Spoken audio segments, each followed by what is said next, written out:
আজকে কলেজের নাম করে ঘুরতে বেরিয়ে আমার সাথে যে এমন এক খারাপ ঘটনা ঘটে যাবে তা তো আমি কখনোই ভাবিনি।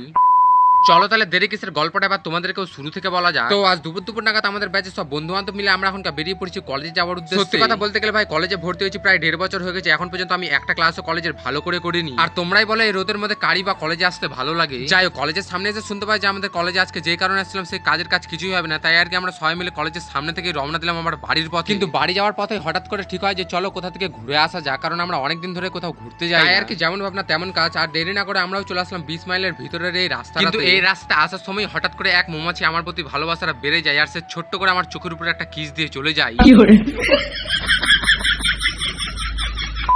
যাই হোক, আসার সময় যেহেতু আমরা সবাই একটা করে ক্যাম্পার বোতল খেয়েছিলাম, তাই আর কি আমার চোখ খোলা থেকে আমাকে ক্যাম্পার বোতলটাই উদ্ধার করেছে। আর আমাদের এই বন্ধুরা এখনকার কাণ্ডটা দেখো, ওই নিজে ক্যাম্পাগুলো খেয়ে এখন নিজের ক্যাম্পাগুলো বোতলটাতে ভরছে।